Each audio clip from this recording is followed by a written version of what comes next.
그러면 오늘 말씀을 전하도록 하겠습니다. 오늘 말씀의 본문은 출애굽기 3장 7절에서 10절입니다. 제가 읽도록 하겠습니다. 여호와께서 이르시되 내가 애굽에 있는 내 백성의 고통을 분명히 보고 그들이 그들의 감독자로 말미암아 부르짖음을 듣고 그 근심을 알고 내가 내려가서 그들을 애굽인의 손에서 건져내고 그들을 그 땅에서 인도하여 아름답고 광대한 땅, 젖과 꿀이 흐르는 땅, 곧 가나안 족속, 헷 족속, 아모리 족속, 브리스 족속, 히위 족속, 여부스 족속의 지방에 내려가려 하노라. 이제 가라. 이스라엘 자손의 부르짖음이 내게 달하고 애굽 사람이 그들을 괴롭히는 학대도 내가 보았으니 이제 내가 너를 바로에게 보내어 너에게 내 백성 이스라엘 자손을 애굽에서 인도하여 내게 하리라. 아멘. 한 여성이 대기업에 취업을 했습니다. 힘들게 들어갔죠. 이 여성은 커다란 스펙도 없고 또 좋은 학벌도 가지지 못했습니다. 그런데 성실히 일하고 노력해서 이제 이 대기업에 취직했고 기업에서도 일하면서 성실히 일을 했습니다. 그런데 이제 직장 동료들이 이 여자를 무시하죠. 학벌도 별로 안 좋고 또 스펙도 별로 없고 집안도 별로 안 좋은 애가 그저 운이 좋아서 들어왔다. 이렇게 생각하고 무시하고 또 직장 상사들은 자신의 일을 떠맡기기도 하고 부당한 일을 시키기도 하고 그녀가 얻은 좋은 실적은 자신의 실적으로 속이기도 했습니다. 그런데 그때마다 주인공을 도와주는 사람이 있습니다. 바로 그 회사 부회장님입니다. 회장의 아들이죠. 지금 하는 얘기는 아침 드라마에 나오는 K-드라마의 정석입니다. 한 여주인공이 힘겹게 회사에 취직하고 거기서 어려움을 당할 때 회장 아들이 이 여성을 이제 사랑해서 그 여성을 도와주고 결국에는 결혼까지 한다는 이제 이런 스토리죠. 뻔한 스토리입니다. 그런데 이 뻔한 스토리가 몇십 년간 아침 드라마마다 반복되고 있습니다. 그리고 그 드라마를 또 재밌게 보고 있는 사람들이 있죠. 세상에선 이것을 신데렐라 콤플렉스라고 합니다. 백마탄 왕자가 계모와 배다른 그 누이들의 학대를 받고 있는 신데렐라를 구출해줘서 새로운 곳으로, 새로운 삶으로 인도하는 내용이 신데렐라죠. 그래서 많은 여성들, 남성들까지도 이런 신데렐라의 삶을 꿈꿉니다. 누군가 좋은 사람이 와서 나를 구원해주고 새로운 곳으로, 새로운 삶으로 인도해줄 것을 우리가 그리죠. 이것이 현실에서는 거의 불가능하죠. 물론 이런 꿈을 이룬 한두 명의 사람도 있지만 대부분은 현실 불가능한 꿈입니다. 백마탄 왕자가 갑자기 나에게 나타날 리가 없죠. 그런데 여러분, 우리 신앙 안에서는 우리가 영적으로 바로 이런 은혜를 경험한 사람들입니다. 여러분, 우리는 세상의 죄악 가운데 학대를 받고 고통을 받았을 때 하나님께서 독생자 예수 그리스도를 우리에게 보내주셨습니다. 드라마에 나오는 실장님이 아닙니다. 부회장이 아닙니다. 사장이 아닙니다. 하나님의 아들입니다. 하나님과 동등된 분이십니다. 그분이 우리와 똑같은 처지로 오셔서 우리를 위해 고난당하시고 십자가에서 죽으셨습니다. 그리고 나에게 새로운 삶을 주셨습니다. 이것이 이제 성경적으로 보면 내가 영적으로 예수 그리스도의 신부가 된 것입니다.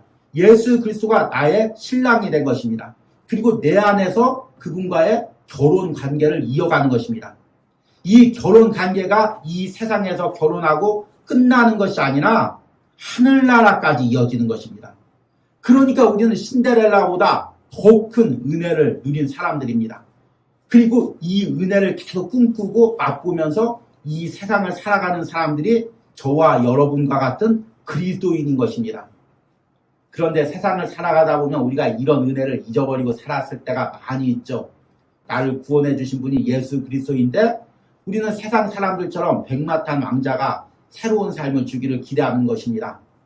여러분, 이제 40일 동안 이 출애굽기를 묵상하면서 하나님께서 이스라엘 백성들을 어떻게 구원해 주셨는지, 그들과 어떻게 동행하셨는지, 그리고 그들과 어떻게 언약을 맺어가셨는지 이 부분을 묵상하면서 우리 안에 계신 예수 그리스도를 여러분들이 생각하시는 은혜가 있길 바랍니다. 그리고 그분과의 결혼생활, 그분과의 영적인 동거를 꿈꾸는 은혜가 있길 바랍니다. 그래서 오늘 말씀의 제목이 나는 당신의 아름다운 신부입니다. 여기서 당신이란 하나님이고 예수 그리스도입니다. 아름다운 신부라는 것은 외적으로 예쁜 신부가 아니라 영적으로 아름다운 순결한 신부가 되어서 예수 그리스도와 내 안에서 동행하는 삶을 꿈꾸는 것입니다. 여러분들이 출애굽기 묵상을 통해서 여러분들이 영적으로 아름답게 단장되어지고 예수 그리스도의 신부가 되어서 동행하는 은혜가 있길 바랍니다. 출애굽기에는 이제 여정이 나오죠. 이스라엘 백성들이 애굽에서부터 홍해를 건너서 광야를 지나서 시내산까지 이르는 여정이 나와 있습니다. 그래서 이 출애굽기의 여정별로 출애굽기의 내용을 세 부분으로 나눌 수가 있습니다. 그리고 이 세 부분의 여정에서 동행하신 분이 하나님이시죠.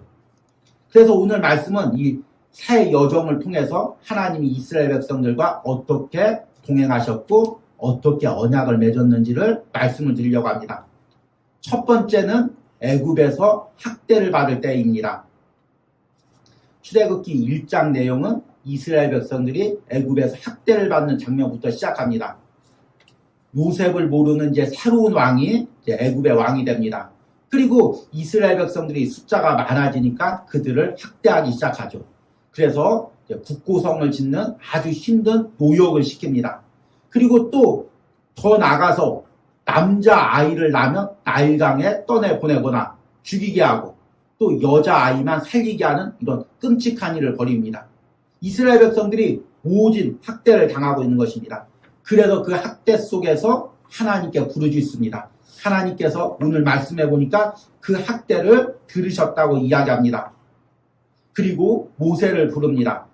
오늘 읽은 본문의 7절 말씀에 여호와께서 이르시되 내가 애굽에 있는 내 백성의 고통을 분명히 보고 그들이 그들의 감독자로 말미암아 부르짖음을 듣고 그 근심을 알고 하나님이 그 고통을 보셨던 거죠.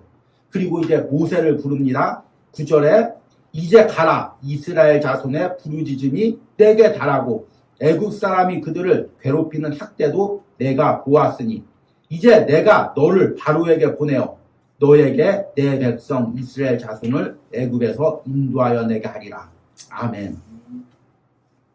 이스라엘 백성들이 애굽 땅의 모진 고통 가운데서 이제 하나님께 부르짖고 하나님께서 그 음성을 듣고 이제 모세를 통해서 이스라엘 백성을 구원해 가는 과정이 출애굽기의 과정입니다.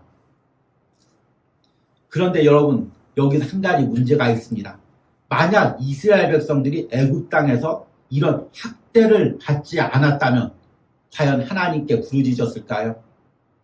아마 학대를 받지 않고 애굽 땅에서 좋은 대우를 받았으면 그들과 결혼을 하면서 애굽 땅에서 섞여 살았을 것입니다. 그러면 하나님의 그 구원사적인 계획이 이루어질 수가 없는 거죠.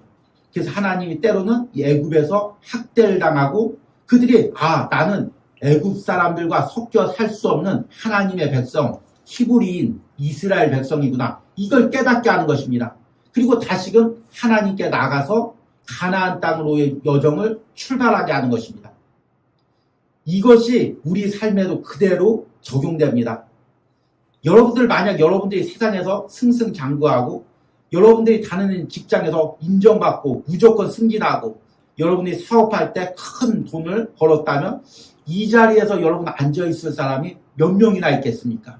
내 신앙을 계속 가지고 있었을 사람이 몇 명이나 있겠습니까? 나도 모르게 세상에서 섞여 살면서 세상과 같은 마인드로 세상과 같은 가치관으로 살았을 것입니다. 우리가 한 달 동안 묵상한 내면세계 질서와 영적 성장처럼 내 안에서의 주님과의 영적 교제가 소중한 것을 잊어버리고 우리가 이야기했던 너틀리지처럼 그저 주일이면 세상에서 즐기고 쉬느라고 그렇게 하루하루를 보냈을 것입니다. 한 주 한 주를 보냈겠죠. 그런데 우리가 때로는 세상에서 이런 갈등을 느끼고 핍박을 당하고 어려움을 당함으로써 나는 세상에서 섞여 살 수 없는 하나님의 자녀지. 나는 그리스도인이지. 하나님이 내게 부르신 목적이 있지. 사명이 있지. 하나님이 내가 주일이면 예배드리길 원하지. 내 생에서 주어진 사명 감당하길 원하지. 이것을 깨닫고 하나님의 자녀로 살아가는 것입니다. 이것이 애굽에서 이스라엘 백성들을 부르는 것처럼 세상에서 하나님이 나를 부르는 것입니다. 왜 부를까요? 너는 큰 일을 해야 돼. 너는 교회 100개 세워야 돼. 세계 선교해야 돼. 물론 그런 사명을 받은 사람도 있죠. 그러나 하나님의 그 근본적인 목적은, 그런 외적인 사명보다 더 근본적인 목적은 무엇이냐면, 너는 세상과 결혼할 수 없어.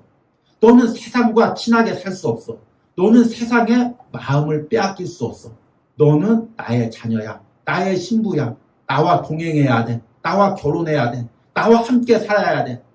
너의 영혼 안에서 나와 영적 교제를 누려야 돼. 그리고 천국 가서 나와 영원히 살아야 돼.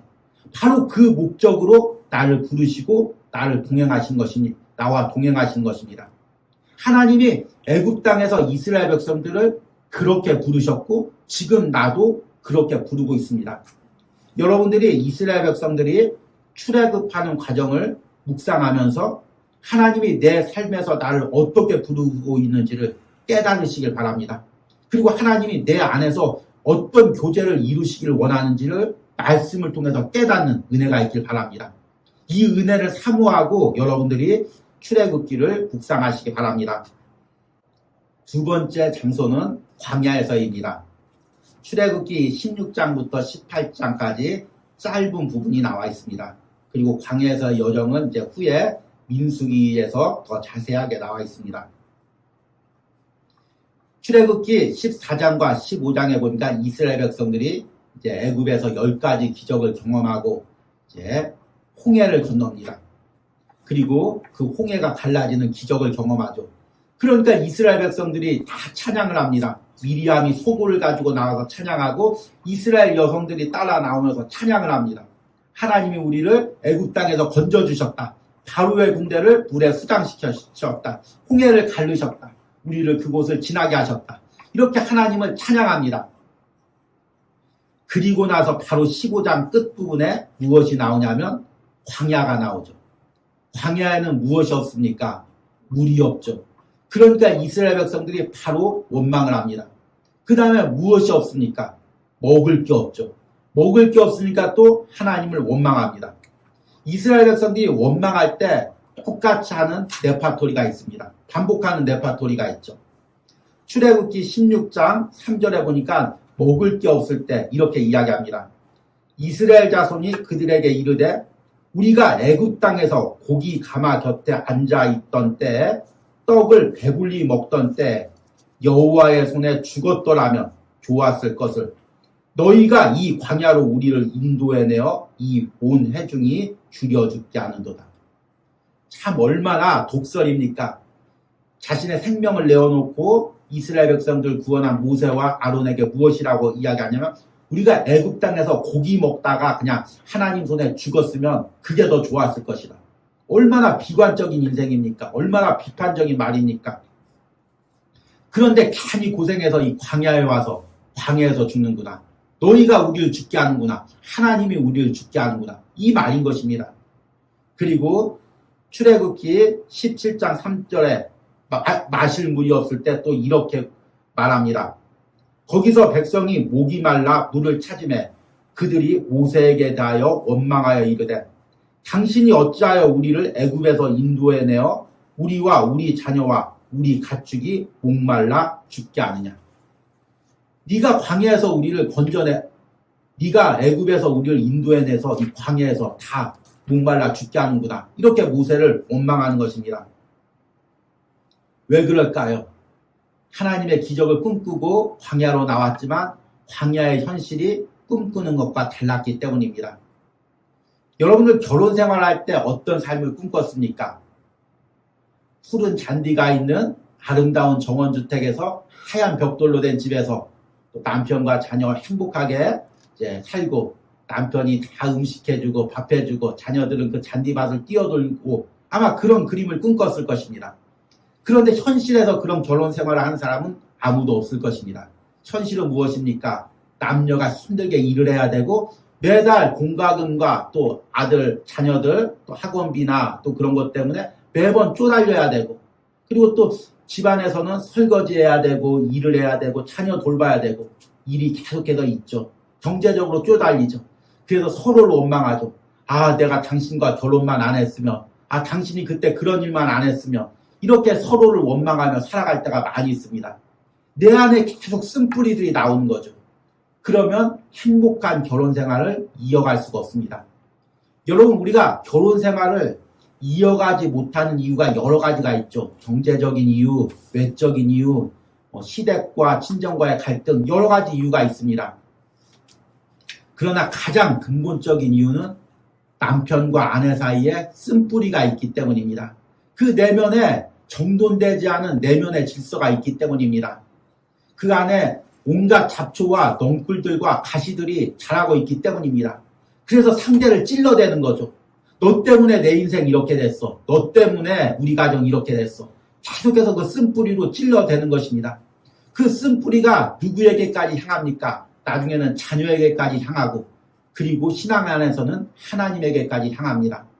목회자에게 향하죠. 주변 성도들에게 향하죠. 내 안에 쓴뿌리가 있으면 이것을 계속 가둬둘 수가 없습니다. 너무 고통스러우니까 누군가를 찔러대야 잠시라도 숨이 쉬어집니다. 그래서 쓴뿌리가 있는 사람 옆에 있으면 항상 누군가를 찔러대죠. 그래야 자기가 사니까, 그래야 잠시 숨을 쉬니까 찔러대는 것입니다. 그러니까 아내도 고통받고 남편도 고통받고 자녀도 고통받고 교회 안에서 옆에 있는 성도들도 고통받는 것입니다. 무엇보다도 그 안에서 하나님과 친밀한 영적 교제를 이룰 수가 없는 것입니다. 우리 묵상했던 내면세계 질서와 영적 성장에서 이런 구절이 나오죠. 하나님은 정돈되지 않은 정원은 거니시지 않는다. 내 안에 정원이 아름답게 질서를 잡혀야 그 안에서 하나님과 손잡고 친밀하게 동행할 수가 있는 것입니다. 이스라엘 백성들도 마찬가지죠. 광야에서 하나님과 동행하려면 그 안에서 내면의 질서가 잡혀 있어야죠. 그런데 이스라엘 백성들은 400년간 포로 생활을 했습니다. 그 안에 얼마나 쓴뿌리가 있겠습니까? 제가 청년들 보면 처음에 직장 생활할 때 아주 마음도 깨끗하고 또 이제 신앙도 좋습니다. 그런데 직장 생활 10년, 20년 하게 되면 온갖 비뚤어진 말과 비뚤어진 생각들을 하게 되는 걸 보게 됩니다.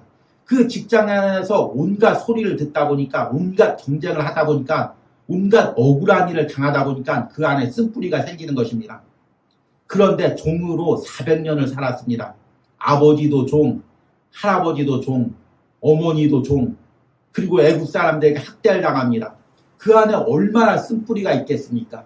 그것을 가지고 그 마음으로 하나님과 동행하려고 하는 것입니다. 동행이 됩니까? 조금만 어려운 일이 있어도 하나님 원망하고 지도자를 원망하는 것입니다. 여러분, 이 부분을 묵상하면서 하나님과 내가 동행하기 위해서는 내면에서 하나님과 내가 동행하기 위해서는 내 안에 있는 쓴뿌리들을 제거해야 됩니다. 어떤 원망이 있습니까? 어떤 후회가 있습니까? 어떤 분노가 있습니까? 어떤 억울함이 있습니까? 이런 잡초와 넝쿨들을 제거해야 내가 하나님과 친밀한 결혼 생활을 이어갈 수가 있습니다. 여러분들이 이 부분을 묵상하면서 이 부분을 잘 적용하시길 바랍니다. 마지막으로 출애굽기 19장서부터 40장 끝부분까지 가장 긴 부분은 시내산에서 이스라엘 백성들이 하나님과 언약을 맺는 장면이 나옵니다. 이것을 현대의 삶으로 보면 남녀가 결혼하는 것과 똑같은 거죠. 언약이라는 것, 이것이 사실은 우리 실생활에 적용하면 결혼과 같은 것입니다. 현대 결혼식은 보여주기 위한 쇼가 된 부분들이 많이 있죠. 그리고 이제 재미있게 하려고 흥미롭게 결혼식을 합니다. 그러나 원래 정통적인 결혼식은, 특히 그리스도인들이 드리는 결혼식은 하나님 앞에 남녀가 이 세상을 사는 동안 영원히 함께하기로 결단하는 것입니다. 새로운 언약을 남녀 간에 맺는 거죠. 하나님과 하나님의 자녀들도 마찬가지입니다. 하나님은 계속해서 우리에게 언약을 맺어오셨습니다. 아브라함을 불러서 아브라함과 언약을 맺고 그 언약을 이삭에게, 야곱에게, 요셉에게 이어갔습니다. 그리고 출애굽기에서는 이제 시내산에서 이스라엘 백성들과 언약을 맺습니다. 내가 너희의 하나님이 되리라. 그리고 너희와 평생 동행하리라. 하나님 그렇게 약속을 맺는 것입니다. 그런데 문제는 뭐냐면 이스라엘 백성들이 그 언약 중간에 무엇을 하냐면 금송아지를 섬기는 일이 나오는 것입니다. 그러니까 이것은 결혼 생활 중에 하나님 대신, 남편 대신 음란한 행동을 하는 거죠. 음란한 대상을 경배하는 것입니다. 그래서 우상 숭배를 영적인 음란이라고 이야기하는 것입니다. 여러분, 우리가 하나님과의 결혼 생활을 이어가려면 우리 안에 금송아지가 없어야 됩니다. 세상의 가치관이 들어와서는 안 됩니다. 하나님보다 더 사랑하는 것이 있어서는 안 됩니다. 하나님의 말씀보다 더 우선되는 가치관이 있어서는 안 되는 것입니다. 그것은 결혼 생활을 보면 다른 남자와 다른 여성과 음란한 행동을 벌이는 것과 똑같은 일인 것입니다. 물론 육체적으로 결합을 해야 이제 간음이 성립이 되죠. 그러나 마음으로 우리 남편보다 저 남편이 더 잘생겼는데 더 능력이 좋은데 나도 저 사람과 살아봤으면, 또 남성 역시도 저 여성 우리 아내보다 훨씬 이쁜데 나도 저 여성과 살아봤으면, 이렇게 마음만 먹는 것도 간음인 것입니다. 그런데 우리 마음 안에서 하나님 대신 세상적인 가치관, 나도 교회 생활 안 하고 11조 안 드리고 세상 사람들처럼 저렇게 즐기고 내 돈 다 쓰고 그리고 내 시간 다 쓰고 그렇게 살아봤으면 얼마나 좋았을까. 이런 마음들 갖는 것, 이것이 바로 영적인 음란이고 우리 안에 있는 금송아지인 것입니다. 이런 영적인 음란한 마음이 있고 금송아지가 있으면 우리는 하나님과 동행할 수가 없습니다. 내면에서 하나님과 동행할 수가 없는 거죠. 여러분들이 이 시내산 언약을 묵상하면서 지금 내 안에 하나님과의 언약 대신 다른 것과 약속을 맺고 있는 부분들이 무엇인지를 묵상하시기 바랍니다. 이것이 제거되어야 우리가 내면에서 하나님과 온전한 결혼 생활을 이어갈 수가 있습니다. 제가 이번에 출애굽기를 이제 묵상하면서 계속해서 다른 성경의 한 구절이 떠오릅니다. 바로 아가서 말씀이죠. 나의 사랑하는 자가 내게 말하여 이르기를 나의 사랑 내 어여쁜 자야 일어나서 함께 가자. 아가서에 보니까 솔로몬이 술라미 여인에게 일어나 내 어여쁜 자야 일어나 나와 함께 가자 계속해서 이야기하고 있습니다. 그런데 이 음성이 하나님이 그리스도인들에게 하시는 말씀입니다. 일어나 나와 함께 가자. 이제 나와 함께 살자. 나와 결혼해서 함께 걸어가자. 이 험한 세상에서 나와 동행하자. 너의 내면에서 아름다운 꽃도 피고 아름다운 나무도 열매 맺고 그곳을 나와 함께 거닐자. 그리고 천국 가서도 이런 은혜를 함께 누리자. 이것이 지금 하나님이 우리에게 하고 있는 말씀입니다. 출애굽기를 통해서 우리에게 들려주시는 말씀입니다. 여러분들이 이 말씀을 따라 출애굽기를 묵상하면서 하나님과 내면에서 동행하는 커다란 은혜가 있길 바랍니다.